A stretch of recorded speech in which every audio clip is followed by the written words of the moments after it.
Buenas noches, damas y caballeros, y bienvenidos otro viernes más al Oráculo de Enru, un programa donde las sombras del pasado emergen para revelarnos sus secretos más ocultos, donde la magia y el misterio se entrelazan para revelarnos una verdad más allá de lo evidente. Mi nombre es Javier Valdivia y soy presentador y guía de este programa. Y no solo eso, sino que también formo parte de la Orden del Temple, para ser más exacto, de la línea del Resurgimiento del 52. Iniciemos esta andadura con el programa revelando un poquito el por qué se formó la Orden, qué llevó a cabo la Orden, y programa a programa vamos acercándonos un poquito más, ya son pequeños matices que pasan un poco desapercibidos al ojo ajeno. Hoy voy a tener un tema, podríamos decirle, de discordia, porque incluso en la actualidad, a los días de hoy, aún sigue siendo tema de debate. Pero no solo eso, sino que también me acompañan mis dos queridos colaboradores. Así que me voy a retirar a la mesa para darles paso y que nos den un pequeño avance de por dónde va a ir la sección esta noche, así que acompáñame.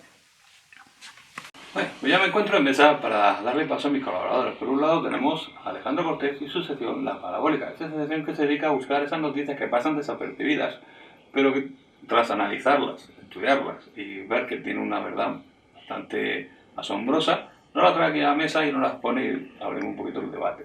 Y lo mejor de todo es que siempre nos saca una sonrisa, así que de hablar mucho más le voy a dar paso para que nos explique por dónde va a ir la sección esta noche. Buenas noches, Alejandro. Buenas noches, Javier. Bienvenidos una semana más a La Parabólica, donde el día de hoy os traemos noticias sobre confusiones y gente que se le ha ido un poco la chaveta. Muy bien, Alejandro, pues esta semana más, La Parabólica parece que trae temas bastante interesantes, así que no se muevan demasiado, hay que ver el detalle de la parabólica. Y por otro lado tengo a José Carbona y su sección El Código Oculto, una sección que se dedica a buscar, a indagar esos mensajes que pasan cifrados, de magia pagana, de tema esotérico, que tras localizarlo, lo que sea aquí, nos lo explica y abrimos un pequeño debate sobre esos temas. Es decir, sin tardar mucho más, le voy a dar paso para que nos explique por dónde va a ir el Código Oculto esta noche. Buenas noches, José. Buenas noches, Javier. Hoy vamos a hablar de los profetas, las profecías y el libre albedrío y cómo se encuentran y se confrontan estas dos teorías. Bien, pues parece que el Código Oculto esta noche nos trae profetas. Y seguro que más de uno ha hecho alguna profesión en el cabo de su vida. Que puede ser que se haya cumplido, que no. Como que cuando sea mayor tendré el pelo largo. Y cuando eres mayor, medio calvo. Cosas que pasan. Bueno, sin mucho más. Ahora vamos a centrarnos en el tema de la Orden del Temple. Un tema que aún al día de hoy abre debates. Así que sin dilatar mucho más, dentro cabecera.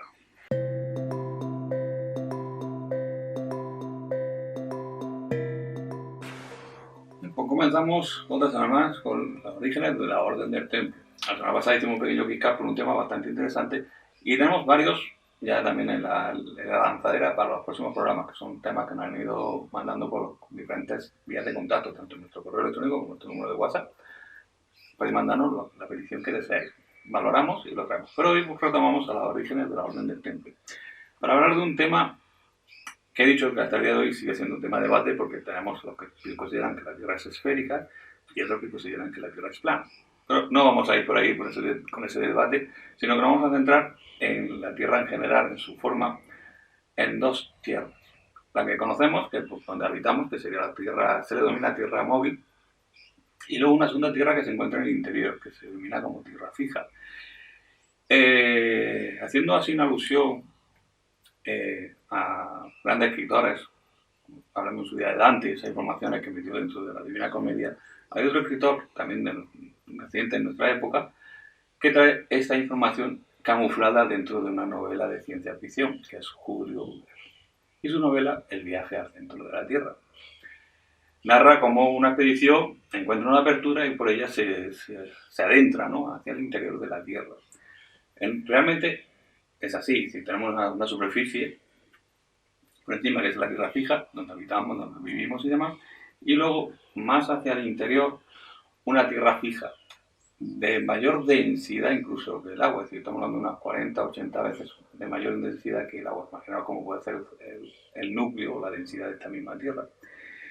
Que ahí habitan otro tipo de seres y la relación entre podemos imaginarnos que entre la Tierra fija y la Tierra móvil hay una especie de alteraciones, es decir, unos campos electromagnéticos, ¿no? Es decir, tenemos esas lluvias de carga ionizadas que van haciendo esos movimientos entre la Tierra superior, la Tierra móvil y la Tierra fija. Muchas veces pues, esto hace que también se creen las erupciones, se creen las cositas. Pero, ¿qué es lo que habita, ¿no? En la tierra fija? ¿No? La tierra móvil sabe lo que hay. La tierra fija no. Tenemos que datarnos a la época de la prehistoria. Una fragmentación de la capa de la tierra móvil hizo que descendieran hacia el interior tanto plantas como animales, incluso el mismo tipo de oxígeno, de aire que había en ese momento en la superficie. Y esto hace que ha podido seguir la vida dentro de esa tierra fija de una manera totalmente aislada a nosotros. Pero no solo ese tipo de seres también están habitando allí. Allí también podemos encontrar los que son los denominados las salamandras, gnomos, que son esos seres elementales que por su naturaleza necesitan esos campos electromagnéticos para poder subsistir. Pero aquí llega el quid de la cuestión. ¿Por qué entonces todas las religiones, o casi la mayoría de las religiones, sitúan el infierno en el centro de la tierra? ¿No? Hablamos del cielo, siempre señalamos hacia arriba, hacia el cielo, pero cuando hablamos del infierno siempre señalamos hacia el centro de la tierra. Esto es debido a lo que he dicho antes, esos campos iónicos que existen y esas frecuencias electromagnéticas que habitan por la zona, que hace que nuestra alma no sea óptima para vivir en esa situación.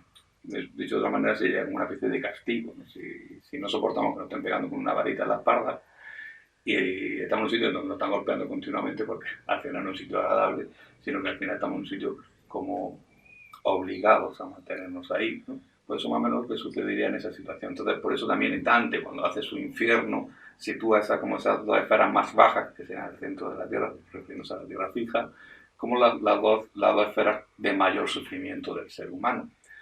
No quiere decir que no haya almas humanas en esa frecuencia, sí las hay, pero sufren más que unas dimensiones por encima.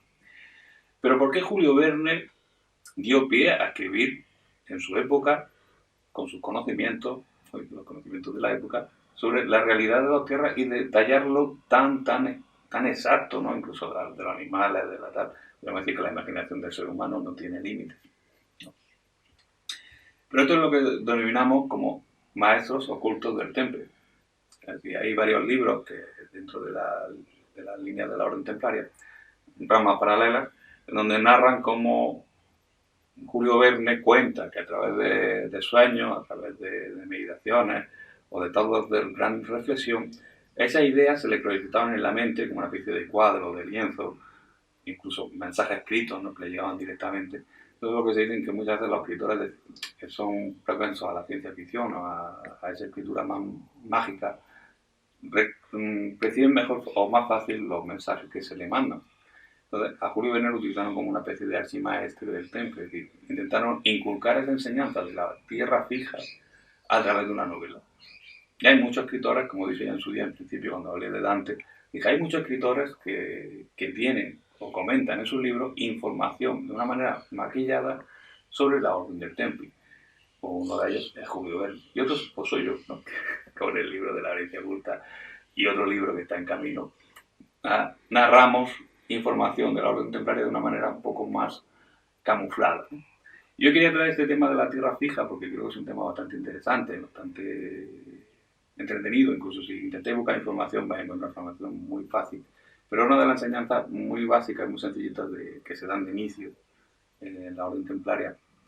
Y con el paso del tiempo, pues como que vamos perdiendo interés y no vamos entrando en otros temas de debate, como si la Tierra es plana, como si la Tierra realmente no es ni siquiera esférica, es más bien como una especie de huevo. O sea, ha hecho una elipse, ya no es ni siquiera una forma circular.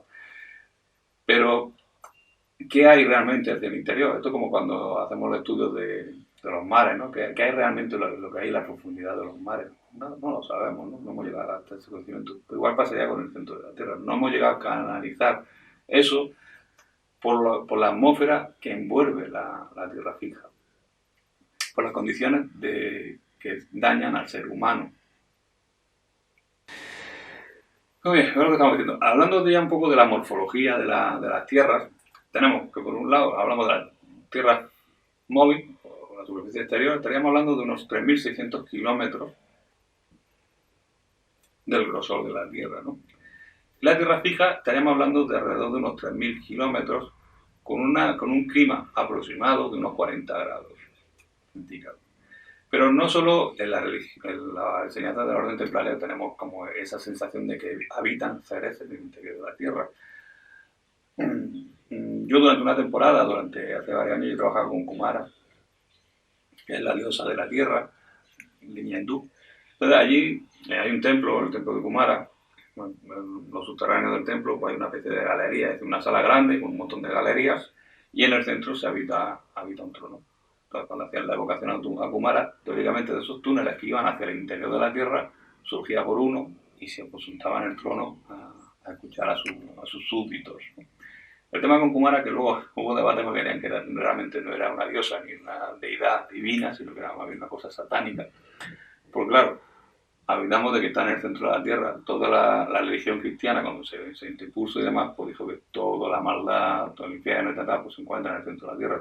Todo lo que surge del centro de la Tierra pues tiene que ser maligno, dañino.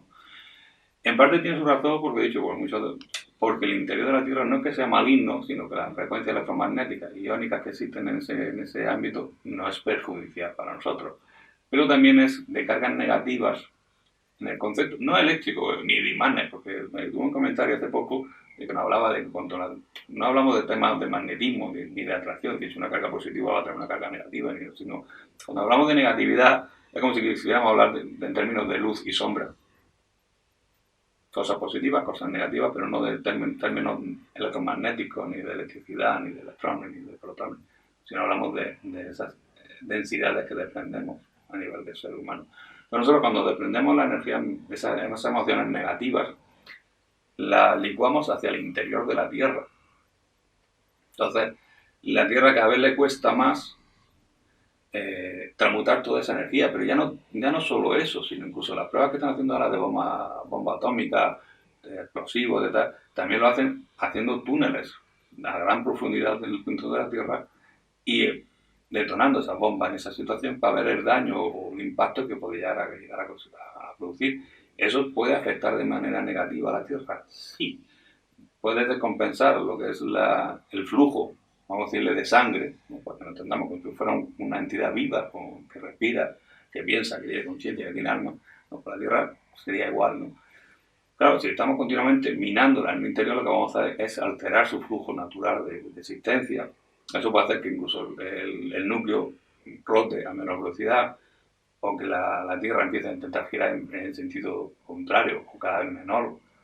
Hay muchas películas apocalípticas de que el núcleo se para o que la Tierra pierde no sé qué.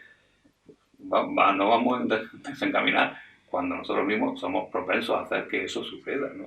Con esas proyecciones de pruebas de bombas que he dicho haciendo un momento la mención, ¿no? Entonces todo eso está afectando de manera negativa en la Tierra. Todo eso a nivel de existencia no va a perjudicar a nosotros. Si nos damos cuenta que el clima está más descompensado. La Tierra, como en ser vivo, entidad viva, también es lista y tiene su razonamiento. Es decir, y ella sabrá cómo actuar para poder volver a recuperar su bienestar, que al fin y al cabo lo que buscamos nosotros es nuestro bienestar, tanto como personas, como grupos, como colectivos. Queremos un bien común, pues la Tierra también quiere su bien común. Y irá actuando poco a poco en sintonía para ir liberando todas esas cargas que está padeciendo, está sufriendo. Y hasta aquí vamos a dejar hoy lo que son las enseñanzas de la orden templaria para ir cambiando el aire, cambiando la dinámica, cambiando un poquito lo que es este ambiente que hemos creado para darle paso a Alejandro Cortés y su sección, la parabólica. Así que dentro, cabecera.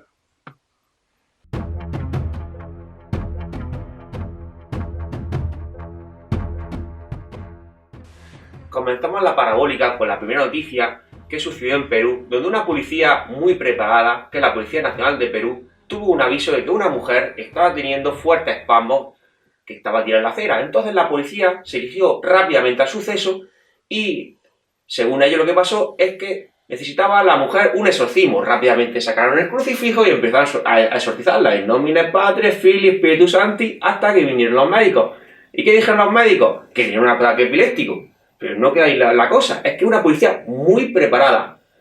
Los demonios en Perú tienen que estar temiendo a la policía porque no puede con ellos. ¿Cómo va a ir esta policía tan preparada? Porque Siempre se les pide a la policía que se les forme en explosivos, armas de última generación, ciberdelincuencia y ahora hasta exorcizar de demonios. Vamos, va por delante, son muy versátiles. Marlaska, Pedro Sánchez, tomad nota, coño. Prescinden de un cura para el exorcismo, ¿no? Llevan ellos mismos el crucifijo y ya el empezamos. Padre Nuestro y para Habría que adelante. saber si se eligieron el exorcismo o se estaban santiguando para librarse de esa situación. O joder, dijeron, madre mía, la que hay aquí liada, vámonos, vámonos. Y ya tenga como la gente, ¿no? Dice, claro, como subesta para esto y aquí y así, nos escapamos. Vosotros, como expertos místicos, ¿qué le recomendáis a la policía de Perú para subir un escalafón? Si es posible, claro. Que vayan acompañados, si hay un exorcista que pues vaya un médico al lado, que vayan los dos.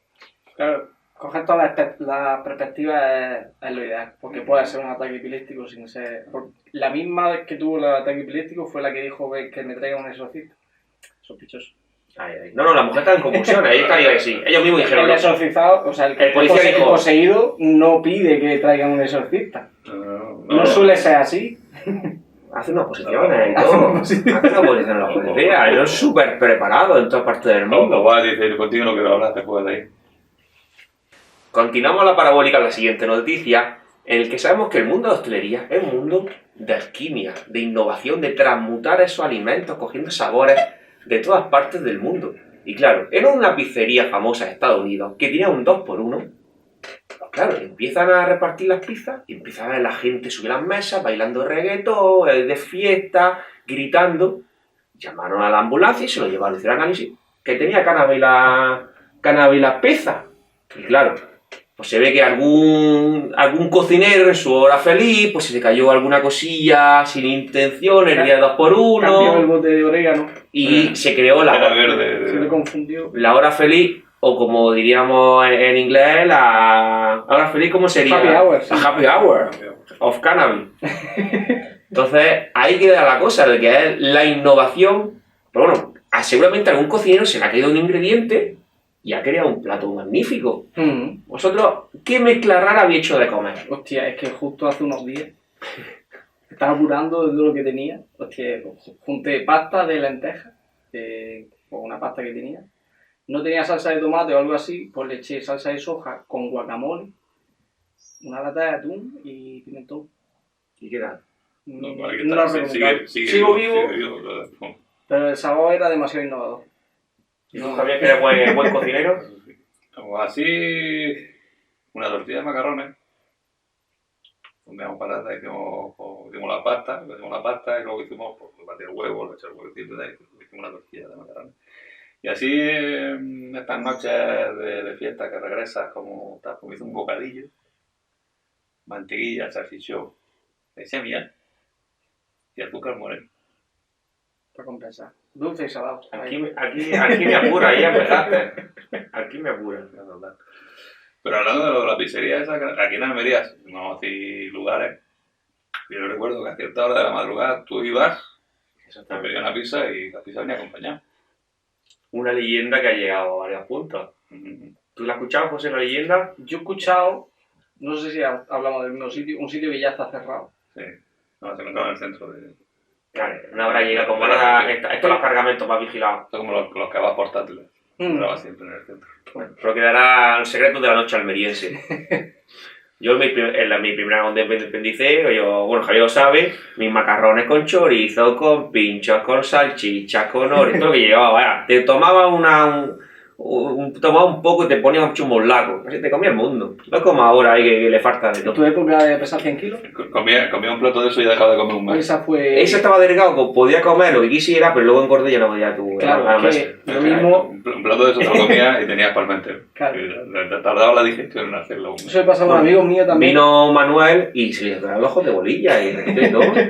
Un ojo de bolilla, era así, su puñón. Claro, una explosión de sabores. Eso a un compañero de piso mío le pasaba que decía, voy a preparar lentejas, y sabíamos que no íbamos a ver casi lentejas. Era como un 80% de chorizo y morcilla y algo de verdura, y las lentejas las encontrabas por ahí. La verdura era un trocillo de patata. Una patata. Era un 80% de morcilla y chorizo. Ahora continuamos la parabólica con un suceso que sucedió en la peluquería. Ya sabemos que en la peluquería el 99,9% de las conversaciones es criticando a los hombres. que si mi marido hace esto, que si no hace esto, que si no hace bien, que si no vale para nada, que si está todo el día tal, que si tal. Si ponemos la grabación, ya sabemos que el 99,999% de esas conversaciones. Pues va un hombre y dice, voy a robar la peluquería de mujeres. Pobre hombre, pues entonces esto es un atraco. Niño, cállate, que estamos aquí con las mechas. ¿Qué va a robar? Si no sabe, si no vale para un hombre no vale para nada. Pues el hombre se fue ahí con una depresión, que iba ahí a robar, se gastó un dinerillo y se fue ahí llorando. Bajona, Que no tiene dónde va, que no tiene... Escucha, un hombre va a robar, si no tiene ni idea. No sabe, si no sabía utilizar las manos, no sé. Y el hombre se fue llorando de depresión. Por si tengo la alarma. No, sí, mejor que una alarma. Los dos seres más duros de la sociedad son los albañiles y las señoras que van a las peluquerías. ¿Vosotros alguna vez Recio, habéis sido tan valientes de entrar a una peluquería de mujeres Yo no. y aguantar las críticas? No, yo prefiero irme a la obra. Y a la guerra. Claro. Yo igual. Yo hasta trabajar, que ya... Yo sí. ¿Tú has entrado? Madre Tú mía. que muy valiente. Yo he entrado, me he hecho las cejas, me he pelado. Pero con los oídos sin taponar y todo eso. Estoy escuchando la conversación. Tío, y tú lo criticas a los hombres, ¿no? Me metí a la conversación. Ya me hice una Te de he sumado, anda. Te camuflas con el ambiente. Sí.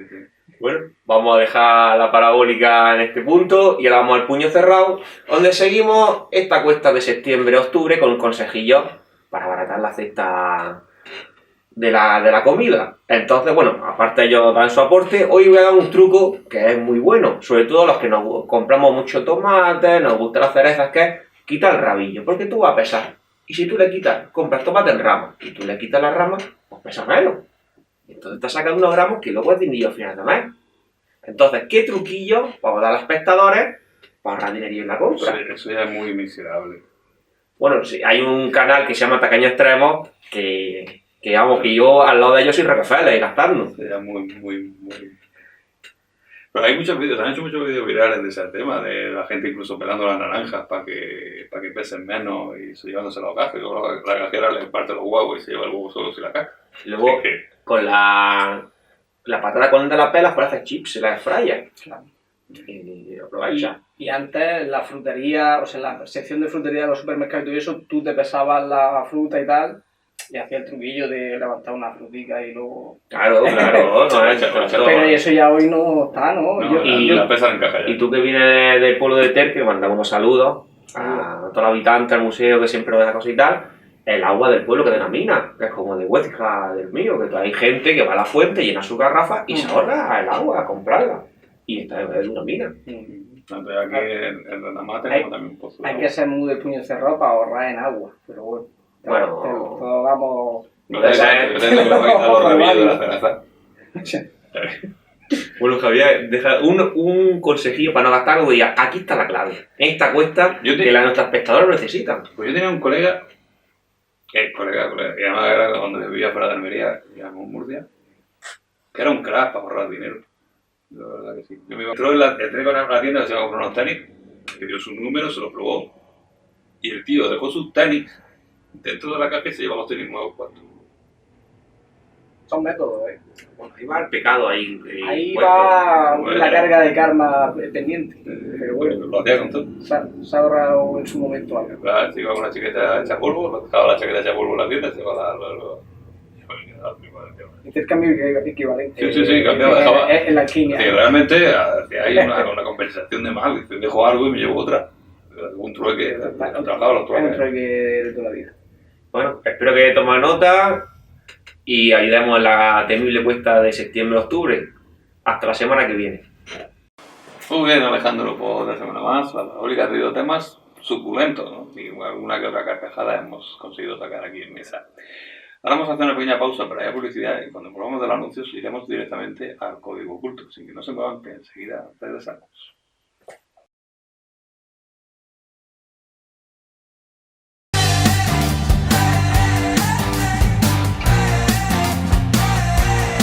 Elige tu bando, alista tu equipo, la batalla está a punto de comenzar. Un entorno realista, misiones desafiantes. ¿Tienes lo que se necesita para sobrevivir? Para niños, adultos, amigos y familias, sin distracciones, solo tú, tu equipo y la adrenalina. Paintball Supervivientes en Hergal. a solo 20 minutos de Almería. Vive la experiencia y demuestra que eres el mejor. Reserva ahora y únete a la batalla. Visítanos en www.paintballsupervivientes.es o para reservar tu día Pinball, llámanos al 615-188-550. Paintball Supervivientes, acción de película.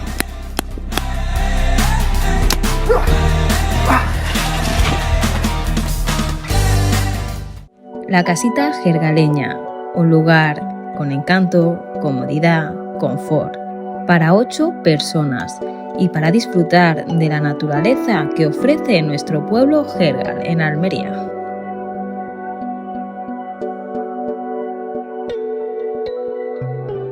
Buenas, me habéis pillado leyendo mi nueva novela, La herencia oculta. Una novela donde se engloba la historia, la ficción, donde la vida de Ethan se entremezcla con el legado pasado de sus abuelos. Si queréis disfrutar de una buena novela, no dudéis en adquirirla. Podéis comprarla en el comercio, en el Oráculo de Enro, situado en carretera Ronda 202 o en nuestra página web laherenciaoculta.com.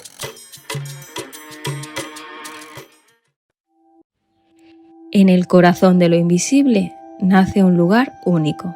El Oráculo de Enro es más que una tienda esotérica, es un espacio sagrado donde la energía se transforma, el alma se escucha y el destino empieza a revelarse. Descubre nuestras tiradas de tarot personalizadas, rituales de limpieza energética y un universo mágico de minerales, velas, cuencos tibetanos, figuras sagradas y mucho más.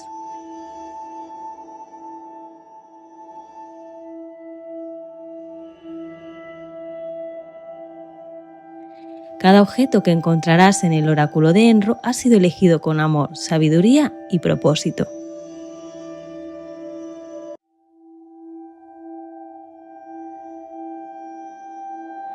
¿Buscas respuestas? ¿Necesitas protección? ¿Quieres armonizar tu hogar o tu energía? Ven y déjate guiar. Te esperamos en el Oráculo de Enro, tu espacio de luz, transformación y conexión.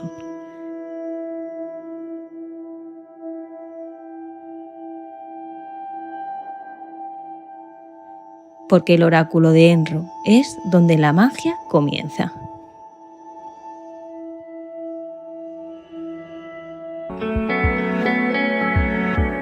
¿Te sientes abrumado por el estrés, la ansiedad o la tristeza? En Psicoalmería entendemos lo importante que es tu bienestar y el de las personas que te importan. Somos un centro de psicología clínica en Almería, especializado en el tratamiento de la ansiedad, depresión, estrés, autoestima, duelo, adicciones y mucho más. En Psicoalmería, nuestros psicólogos trabajan contigo de forma personalizada, adaptándose siempre a tus circunstancias y metas personales. No estarás solo o sola en tu proceso, ya que contarás con el respaldo de un equipo de profesionales comprometidos con tu avance. Contamos con los psicólogos especialistas más recomendados de Almería, según los últimos estudios de la revista prestigiosa Psicología y Mente y otras de ámbito científico y psicológico. Ofrecemos terapias presenciales en carretera de Ronda 202 y también online, para que puedas empezar tu camino hacia el bienestar emocional desde donde te sientas más cómodo o cómoda. En Psicoalmería somos especialistas en psicología para adultos y también para infanto-juvenil, es decir, niños y adolescentes, además de terapias de pareja, terapias de familia y terapias de grupo. Además, contamos con formación especializada para realizar la técnica de hipnosis clínica, ofreciendo resultados muy eficaces. Psicoalmería es tu centro de psicología clínica. Psicoalmería es tu mejor compañía cuando quieres empezar.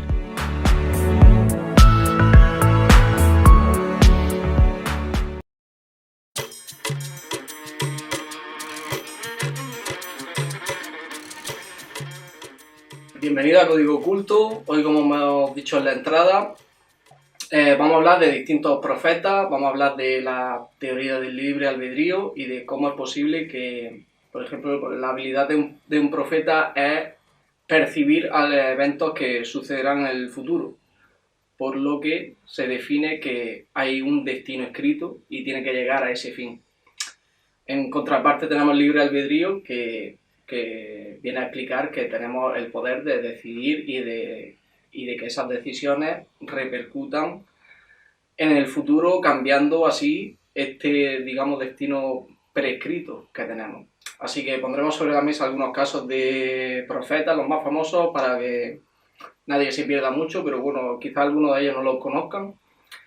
Y vamos a empezar con Nostradamus y lo que conocemos de él. De Nostradamus es un poco ambiguo, ya que sus descripciones eran muy simbólicas y digamos que tanto la ciencia como el periodismo y digamos las corrientes más oficialistas descartan un poco a este profeta, ya que sus descripciones proféticas eran muy abiertas a interpretación. Pero la verdad es que analizándolas hay bastantes vídeos en YouTube para que puedan ver al respecto de Nostradamus. Pero vamos a preguntar en mesa qué opinan mis compañeros de este personaje y qué conocen de su profecía. La verdad que Nostradamus en sí, tanto la figura como su libro, para analizarlo tranquilamente, para hablarlo, porque Nostradamus no deja de ser uno de los mejores astrólogos que tuvimos y numerólogos. Ajá. Y trabajábamos en la astrología y la numerología. O sea, sus predicciones o las profecías que quería aportar y demás se basan en eso, en la posición de los astros, en qué bases se encontraban, en qué código numérico se encontraba, y a raíz de ahí hacía su profecía.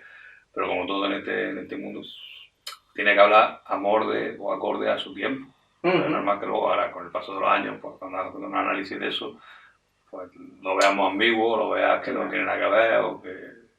Pero no. Sí, es cierto que algunas catástrofes que han sucedido, por ejemplo, el incendio de la catedral de Notre Dame, salía lo de Nostradamus. Claro. Y muchas predicciones. Sí que es abierto, son interpretables, pues sí, pero muchas veces hay que saber leer o saber. Y a veces, hombre, siempre, desgraciadamente, no le interpretamos para estar preparados a futuro, nos damos cuenta, lo sacamos cuando ya ha pasado. Gracias por la respuesta. Los siguientes personajes que voy a traer van a ser San Malaquías. Este es un profeta irlandés que predijo los siguientes no sé cuántos papas que después de su época que iban a suceder en el Vaticano. Al menos creo que la lista era de unos 10 o 13 papas.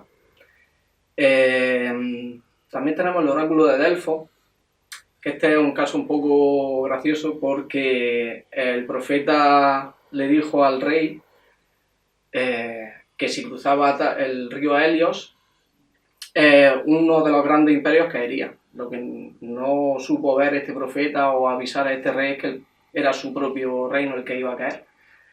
Entonces, ¿conocíais tanto el oráculo de Delfos como el de San Malaquías? La historia del imperio sí, lo había escuchado y demás, pero el profeta en cuestión no escucha mucho de él. Y del otro, poquito. Yo nunca lo había escuchado, pero me parece interesante, y sobre todo el profeta que le dijo lo que se pasaba el río. Que a veces lo que pasa es que no hacemos caso a aquellos que nos aconsejan y tienen buen criterio, sino que nos encerramos a hacer cosas que no va a tener nada bueno. Analizarlas. Exacto. En esta sección he obviado los profetas bíblicos, ya que son muy antiguos y pertenecen a la Biblia y al cristianismo, por lo tanto quería acercarme a algo más actual. Y los últimos profetas que traigo no son considerados profetas como tales, pero es verdad que dejaron escritos y dejaron novelas que describieron situaciones que se llevaron a cabo en el futuro. Y estos dos ejemplos son Da Vinci, ya que dejó un montón de notas y de mapas, anotaciones, esquemas, sobre muchos tipos de tecnología que unos años después se desarrollarían. Esto mismo pasa con Julio Verne, ya que tiene dos novelas muy importantes, 20.000 leguas de viaje submarino, en la que hace una descripción de los submarinos modernos no existiendo en su época. Eran muy primitivos esos submarinos, creo que iban aún con motores de carbón, y da unas descripciones de submarinos, conducidos por electricidad, con los que existen hoy en día. Y la otra novela es del viaje a la Luna, también dando descripciones de los cohetes, el despegue y muchos detalles que luego se dieron en la realidad. ¿Consideráis esta, inspiración de artistas o de escritores o inventores parte de canalización como profeta, o es más inspiración divina y luego digamos que son visionarios, simplemente proyectaron algo que en algún momento se llevaría a cabo. Dejo a Alejandro que te conteste porque como ya hablé de este tema en mi sección, Cierto, claro. luego lo repetimos. Bueno, yo tengo una diferencia, pues hablamos de un profeta, es alguien que canaliza para, digamos, transmitir las leyes divinas o un mandato divino. Uh-huh. Y si ya estos profetas han canalizado visiones de futuro, es diferente. Sí pueden esa inspiración, a veces lo pueden tomar y le dan esa forma, o puede ser que lo vean a futuro. Pero hago la distinción en cuando son mandatos que te llegan a interpretaciones o visiones de futuro. Perfecto, gracias. Y como último punto, vamos a debatir brevemente sobre esto del libre albedrío y cómo interfiere en las teorías de los profetas, ya que si tenemos todos los seres humanos libre albedrío, digamos, el futuro sería totalmente aleatorio. Pero existe esta serie de profetas o de visiones que todos los seres humanos tenemos, de premoniciones y cosas así. En el caso, algunos tenemos el caso del déjà vu, de situaciones que hemos vivido antes y parece que las vivimos otra vez. Entonces, ¿qué opináis sobre este conflicto entre libre albedrío y destino? Estos dos conceptos que digamos que uno es fijo y otro es mutable, ¿sobreviven en la realidad en que vivimos, digamos, de una forma armónica o hay uno que pesa más que otro? Bueno, pues el libre albedrío es necesario para que haya una evolución de aprendizaje. Si nos fijáramos en nuestros hijos, si a nuestros hijos los cogiéramos de la mano, no dejáramos que se equivoquen, o a lo mejor que tiras por un descampo y se caen, aprenden a no caerse. Uh-huh. Bueno, esa sabemos que como es arriba es como abajo, o sea, siempre es como padres a hijos. Uh-huh. Al igual que miramos a Dios. Tiene que haber una guía, pero la guía no puede ser constante. Si a alguien no le dejamos que se equivoque y tome sus decisiones, no va a ser, el día de mañana no va a ser el hombre que va a ser, porque va a ir aprendiendo. Exacto. Entonces, todo eso es necesario. Si viviéramos un camino, ¿para qué estamos aquí? ¿Para qué encarnamos? O sea, que consideras que conviven estas dos teorías. Sí. Hay como un destino prefijado en el Pero que yo creo más decisiones el necesario van libre- variándolo. Exactamente, en el libre albedrío. Un camino. Habrá cosas que tienes que pasar sí o sí, incluso. La hoja de ruta, por así Exactamente, decirlo. a lo mejor vamos a hablar de astrología, pero incluso si hacemos nuestra carta astral, hay cosas o planetas que tenemos que pasar sí o sí. Exacto. Y momentos, pero hay otras que sí, son vivencias. Uh-huh. Sí se cruzan, pero el libre albedrío y nuestras propias decisiones son muy necesarias. Claro. Gracias por la respuesta. ¿Algo que añadir? A ver, el libre albedrío es como las decisiones que tú puedes tomar libremente a lo que tú quieras. Tu libre albedrío termina siempre en el momento que no afecte al de al lado. Uh-huh. Tú tienes tu libre albedrío mientras que a mí no me afecte. Correcto. Pero el destino es como una especie de camino que tenemos que recorrer. Tú luego, tu destino es esta línea, ¿no? Un camino, Uh-huh. un camino. Pero no te determinan cómo tienes que andar ese camino. Esto es decisión tuya propia de cómo quieres andarlo. Si lo puedes andar de espalda, Uh-huh. puedes andar haciendo la pata Espino, coja, espino, sí. puedes dando saltos. Y dices, bueno, ahora voy a correr 10 metros para atrás, para allá, y luego voy a hacer 50 para allá y luego voy a ir a hacerlo a zigzag. Eso es libre albedrío. Es decir, cómo tú decides recorrer tu camino. Correcto. Pero el destino, el concepto de destino, como lo hemos entendido, Uh-huh. es tu inicio y el camino que vas a realizar durante tu vida. Que eso lo planificamos como alma antes de encarnar. Planificamos, Teoría- Hablando a nivel científico, nuestro cerebro se basa en la decisión más cercana acorde a nuestros momentos. Y ahora estamos en el programa, estamos hablando de este tema, entonces nuestro cerebro empieza a descartar cualquier otra posibilidad que no tenga en sintonía con esta decisión. Eso sería destino. Sí, te vas programando a seguir una línea de camino. O tú tienes la libertad de tomar la decisión que realmente quieras. Es decir, ahora si uno se levanta aquí y se pone en parada, pues su decisión, ¿no? Dentro del programa. Pero Exacto. es una consecuencia. Estamos haciendo de ahí. No. Soy un espectador. Gracias por la respuesta. Espero que os haya gustado esta reflexión sobre los profetas y el libre albedrío. Y nos vemos la semana que viene. Disfrutad del fin de semana. Muy bien, José, pues esta noche el código oculto nos ha traído profetas, pero se ha olvidado uno, yo creo que uno de los más importantes, más significativos y el que está en la boca de todos, y es desde nuestra infancia, que son los Simpsons. Yo creo que son uno de los profetas más de moda últimamente. Bueno, sí ha traído profetas bastante interesantes. Yo no he hablado del tema del Julio Verne, no he hecho mucha mención porque al principio del programa estuve hablando de ello y para no estar repitiéndome continuamente, pues mantuvimos el silencio. Ahora vamos a hacer como hemos hecho en programas anteriores, desde que empezamos con la nueva temporada, que me he traído diferentes artículos de nuestro comercio, que se encuentra en calle Alta de la Iglesia, número 1, por aquí la dirección, para explicar un poquito sobre ellos, por qué se fueron creados, de qué manera nos pueden funcionar. Y como yo dije, la última vez, volviendo a la musicoterapia, suelo tocar mejor los cuencos de cuarzo que los cuencos de metal. Así que voy a hacer un poquito de espacio para poder sacar el objeto y así es más fácil a la cámara poder grabarnos.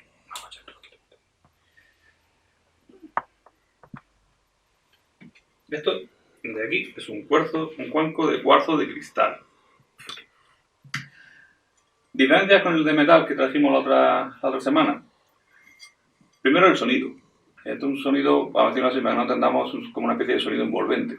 ¿Por qué? Porque cuando empieza a sonar, tiene la sensación de que el sonido te entra por un oído, te sale por el otro y luego viceversa.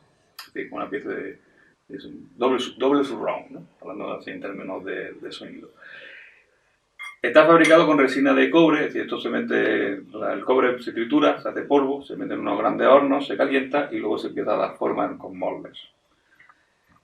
Aunque son de reciente fabricación, no son tan antiguos como los tibetanos, como lo han registrado antiguamente, pero hay unas diferentes líneas de estudio que asimilan o dicen que los cuencos de cuarzo de cristal surgen en la misma época de los Atlantis. Porque esa ciudad trabajaba mucho y muy bien el cuarzo. Entonces, algunos dicen que la forma de actuar o la forma de crear los cuencos de cuarzo pues vienen de ellos. Pero bueno, a lo que íbamos. Estos cuencos los compramos allí en la tienda, tenemos diferentes modelos, incluso diferentes sonidos, porque según el grosor del cuenco, trabaja en una nota o no trabaja en otra.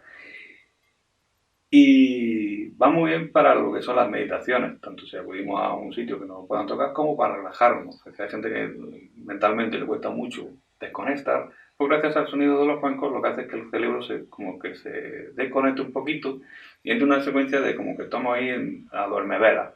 Esta sensación que estamos viendo la película, ya empezamos como a cansarnos y no estamos viendo la película, pero no estamos escuchando a nuestra pareja y no estamos escuchando nada, sino que estamos ahí como una especie de limbo, ¿no? Pues los cuencos consiguen ese efecto. Pues vamos a tocar un poquito, así nos coge bien los micros. Un golpecito para que notéis cómo suena, como el sonido tan profundo. La diferencia también del color de metal es que su sonido dura muchísimo más tiempo y tiene mayor alcance. Hablando así un poco a números al azar, pues vamos a decir que un cuenco de metal podría tener un alcance entre 2 a 3 metros de diámetro, por los cuencos de cuarzo pueden llegar a tener entre 8 a 15 metros de diámetro.